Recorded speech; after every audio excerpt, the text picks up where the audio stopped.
Welcome back to Newswatch 18. You're watching our live election coverage show. We're now joined in the studio by Kyle Etzel, the president of the ISU Campus Republicans. Kyle, welcome. Thank you. And of course, we just actually showed the recap there of one of the debates, and we'll get to the breaking news, of course, in just a second. Absolutely. But it seemed like you guys, and we talked to Spencer Hughes of the College Democrats just a few minutes ago, talk about maybe the discourse among students and kind of the feel among the campus Republicans. It seems like you guys had a very friendly and very respectful discourse in both debates. Yeah, I was very impressed with both sides in both of the debates we did. Obviously, things went well for us in the second debate, and that was a good pat on the back for the team. But yeah, the questions were always very civil. I don't think it ever got too so heated that it was disrespectful, and both sides were very well prepared. So I'm proud of the students of Iowa State that everyone's so well informed. What do you think the importance is of these debates? Obviously, some students tend to maybe come from a town that they're not very familiar with, but you guys maybe are a little bit more in tune. I know the focus of the debates was national politics, but afterwards they had opportunities to come up to you, ask you about maybe some of the local candidates, which Sure. I know you were probably very involved with and got Absolutely. to meet a lot of them, including Steve King and Absolutely. Stephen Quist, who was a member of College Republicans last year. What do you think the importance of these debates is in terms of educating the student voter population? Well, like you said, I think it's kind of twofold. A lot of students don't know about the local candidates if they're going to be voting in Ames, which a lot of students did this year, was register in Story County as opposed to voting absentee. So it's good for students to learn about local politics. You mentioned Stephen Quist is a good friend of mine. He's I'm sure he's in the throes of waiting to hear the results of his race. Steve King, obviously a little bit more national, but like you said, we gave students the opportunity to meet him as well. He had a rally here on campus, so there's that. Learning about local and state politics is a big part of what we do, as well as making sure that students have all the information on the national candidates that we represent. So not just what you hear from a Romney commercial or an Obama commercial about Romney, but you know, these are the facts that pertain to students that Romney is plugging, and these are the facts that that they're presenting in a little more unbiased way. So what are your thoughts on the local congressional runs? As far as the state Congress, or do you mean state and national? Okay. I think we had I think the election between Stephen Quist and Lisa Heddens is still up in the air big time right now, from what I've been talking about with students today on campus, being that his district covers most of campus. That's the one we were most involved in, but as well Dane Nielsen, which is a adjacent district. I get them confused between 45 and 46, but those two cover most of the student population here in Ames. And those two are real important. Beth Wessel-Krischel and Lisa Heddens have been in the State House for a long time, and I think it would be quite a gain for students to have young student, Dane's a little older than Stephen, but younger voices in Congress, in the Iowa Congress, fighting for students' interests as opposed to just how much money the Board of Regents gets. And then on the national level, with Steve King, obviously in the new 4th District, as well, we also worked with college Republicans around the state in Tom Latham's race as well in his district. So those are also very important in that Steve King represents students, the student population at Iowa State in Washington, D.C. So that's another thing that and I know Congressman King very well. He's very interested in coming to campus frequently to talk to students and hear our things to say about what's going on in Washington. So I think that's important as well. And speaking of campus visits, we've spent a lot of the night talking about the celebrity events that have gone on throughout the presidential election. Can I get your thoughts on, we were hit with a lot of celebrities by Obama. Can I get your thoughts on that? Obviously, I'm one side of that fight, I guess, or whatever you want to call it. But I would have loved to see a little more celebrity power from the Romney campaign. That's, hindsight is 20/20. But and I don't want to sound bitter or politics is politics, but I think a little bit of it is playing to the younger crowd and the student crowd, and frankly, I see bringing Bruce Springsteen to campus not as a political, he's not informing people politically. He's essentially buying votes, not buying in the sense of paying people to vote. But do you think it was effective? Absolutely. It's unfortunate. I think it's unfortunate that it's effective, but it is very effective, especially and even when the president was here too. And now we actually have a couple of quick results updates, at least from here in the studio, and maybe one that you'll be more favorable about. We'll talk about maybe the one that wasn't so. But Steve King currently leading Christy Vilsack 54-49 with 65% of precincts reporting here in our district. Of course, the big news that we just broke right before you came on, of course, President Barack Obama, at least by CNN, Fox, and NBC, called to have won the presidential election, 274 electoral votes.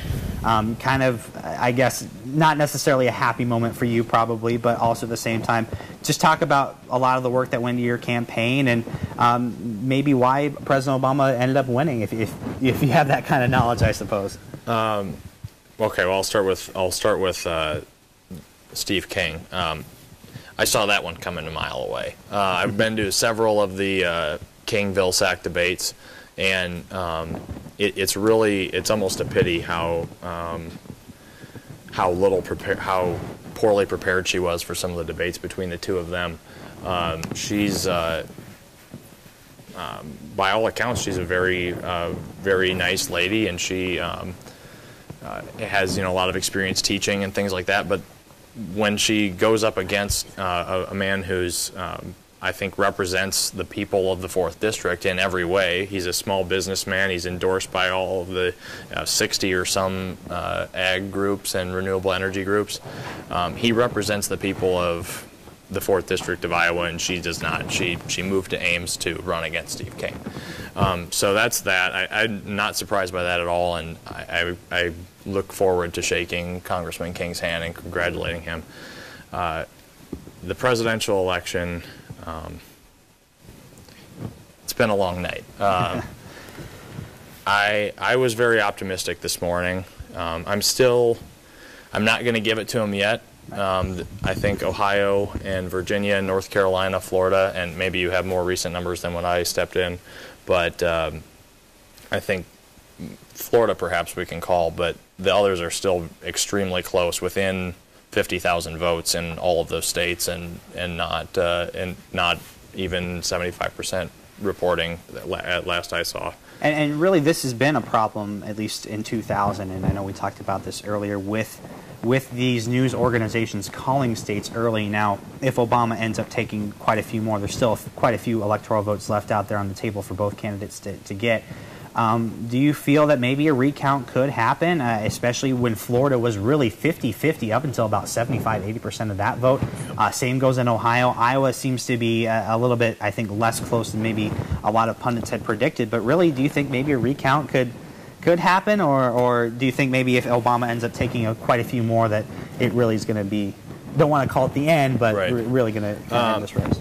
I think people, because of 2000, are very wary of doing a recount unless there's a real reason to. I did hear in Hamilton County in Ohio that there had been already reports of voter fraud where election judges were allowing people to vote without being registered before the time that they needed to be in sometime in October in Ohio. So, and with as close as Ohio might be, that might be grounds that the Secretary of State there calls for a recount. I can't predict that ahead of time. I don't see Florida being recounted unless there's something serious that comes up. I think there's going to be enough of a spread that it's clear which way Florida goes. And same with Virginia and North Carolina. I don't think there'll be a recount. I certainly, if it would help Mitt Romney, I wouldn't mind a recount. But I don't see that happening, especially after 2000. And I'm from Minnesota, so I remember the Norm Coleman, Al Franken recount and how painful that was. Now, I guess, obviously, if Obama is in fact the president, and really the Senate is kind of the one that's up for grabs in terms of leaning either right or left, what's the next step then for Republicans? What do you do? Apparently, Mitt Romney has been criticized for really kind of sometimes changing his position towards more moderate than maybe what he was in the primaries. Well, where does you think the Republican Party goes next with a candidate? And obviously very early to start thinking about that. Got another 3 years until the primaries are coming back once again. But where do you think they go from here? So a few points. I think the first, as you mentioned, the alleged flip-flopping of Mitt Romney, or changing of his positions. Every candidate, before they become the candidate, the official candidate, they play to their base. That's how they become the candidate. So I don't think Mitt Romney's changed his positions. I think he's just chosen to focus on different things later on. And I'm not I don't know what the word is, downgrading his or degrading his points. Right. I obviously support Mitt Romney a great deal. Of course. So I think that's just a political talking point that the Obama campaign has used against him. Second, you mentioned the Senate. I think in 2 years there's going to be a lot of senators up for re-election. Al Franken, in fact, I think, is up for re-election in 2014, if I remember correctly. Shame on me if I'm wrong about that. But I think the next step is, and it looks like the Senate's going to stay blue, I think the next step for Republicans is gaining control of both houses of Congress. I think that's going to be the first priority. And then as far as the next presidential candidate from the Republican Party, there's a lot of up-and-comers. I wouldn't be surprised, and I'm certainly don't quote me on this in 4 years, but I wouldn't be surprised if you saw a Paul Ryan presidential run if he stays popular in the party. Governor McDonnell from Virginia is a very strong name in the party. Bobby Jindal in Louisiana has his parents are foreign. He was born in Louisiana, as well as the Governor Martinez, I think, in New Mexico. So there's several younger, Marco Rubio too, as well, that coming to mind. Chris Christie. There's a few big names that were almost expected in this season to come out strong and did not. So those are a couple that come to mind, but who knows, in 4 years there could be somebody that isn't even on the radar now that could come out of the woodwork. Yep. Well, Kyle, we obviously, maybe not the news you wanted to hear tonight, but we certainly appreciate your viewpoints. It's always great to hear from both sides of the aisle. Well, really appreciate you coming in here tonight as well. Now we're going to hear actually from one of our reporters from the Gateway Hotel. Scotty Strelo has the Democrats reacting to the Obama apparent victory. This is Scott Strelo reporting live from the Gateway Hotel covering Christy Vilsack's Democratic Party event on election night for ISU TV. The cheers are frequent here at the Gateway Hotel as the crowd celebrates CNN's projection that President Obama has been reelected for a second term. In the past half hour, Obama has secured the electoral votes in California, Hawaii, Washington, and our home state of Iowa, key states in terms of securing the White House.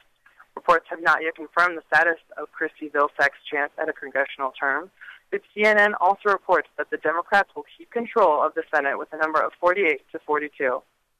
We will tweet more information on the state elections as we know more coming in. This is Scott Strelo at the Gateway Hotel for ISU TV. And thank you so much, Scotty, for that report. And really, as he said, keep following us on Twitter for those up-to-the-minute election results.